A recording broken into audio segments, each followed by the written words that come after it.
हे देश देश के कुलों, यहोवा का गुणवाद करो, यहोवा की महिमा और सामर्थ को मानो। शनिवार अप्रैल 1, 2023। आज के मनन के लिए मैंने आप ही के लिए चुना है मत्ती अध्याय 28 और उसका 2 वाक्य। और देखो, एक बड़ा भूडोल हुआ, क्योंकि प्रभु का एक दूत स्वर्ग से उतरा और पास आकर उसके पत्थर को लुढ़का दिया और उस पर बैठ गया। आपका दिन आशीषित हो। कोई सामर्थ नहीं जो परमेश्वर की सामर्थ को रोक सके, जिसके द्वारा परमेश्वर ने यीशु मसीह को कब्र में से जिलाया।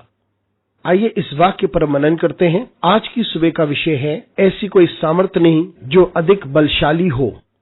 यह वह समय की बात है जब यीशु मसीह मर चुके थे और उनका शरीर उस कब्र में था। फरीसी और महायाजक पिलातुस के पास गए। उस वक्त महायाजक और फरीसी पिलातुस के पास गए और उन्होंने कहा कि इस मनुष्य ने ये दावा किया था कि वे तीसरे दिन मुर्दों में से जी उठेगा, और उन्होंने कहा कि ये बहरूपिया है और इसके चेले इसके शरीर को चुरा लेंगे और दावा करेंगे कि वे मुर्दों में से जी उठा। इसलिए हम चाहते हैं कि तू इस जगह को सुरक्षित कर। और इसलिए वह पहरेदारों को लेकर उस कब्र पे गए। उन्होंने उस कब्र पर मोहर लगाई और पहरेदारों को सौंप दिया। लेकिन एक स्वर्गदूत उतरा और वह उस पत्थर को हटाने आया था, और स्वर्गदूत ने उस पत्थर को हटाया और उस पत्थर पर बैठ गए जिस पत्थर ने यीशु मसीह के कब्र को बंद किया था। मित्रों, हमें परमेश्वर की सामर्थ को समझना चाहिए। परमेश्वर की सामर्थ थी जिसे यीशु मसीह को मुर्दों में से जिलाना था, और परमेश्वर की सामर्थ थी जिसके द्वारा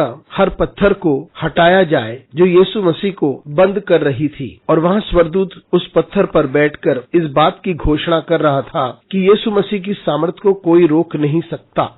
मित्रों, ये समझना जरूरी है कि परमेश्वर की सामर्थ इतनी अधिक है कि वहाँ एक स्वर्गदूत है जो उस पत्थर को हटाकर उस पर बैठकर इस बात की घोषणा करे और ये बताए कि कोई ऐसा पत्थर नहीं जो यीशु मसीह को रोक सके, और संसार की कोई सामर्थ नहीं जो पुनरुत्थान की ताकत को रोक सके। मित्रों, आइए हम उस परमेश्वर की उपासना करें जिसने इस पृथ्वी की सृष्टि की है। आइए हम उस परमेश्वर की आराधना करें जिसने यीशु मसीह को मौत से बाहर निकाला है, और अब यीशु मसीह परमेश्वर के दाहिने हाथ पर विराजमान है, और अब वह स्वर्गदूत उस पत्थर पर बैठ सकता है जिसने यीशु मसीह के कब्र को ढका था, जो यीशु मसीह को बाहर निकलने से रोक रही थी। यीशु मसीह एक मुर्दा शरीर होकर बाहर नहीं निकला था, वे पुनरुत्थान की सामर्थ को लेकर बाहर निकला, और यही परमेश्वर की सामर्थ है। स्वर्गदूत उस पत्थर पर बैठा था। हमारी जिंदगी में भी जब हम कठिन समय से होकर गुजरते हैं, परेशानियों से होकर गुजरते हैं, तो हो सकता है कि कोई पत्थर हमारे लिए बाधा बनती है, लेकिन परमेश्वर की सामर्थ इतनी अधिक है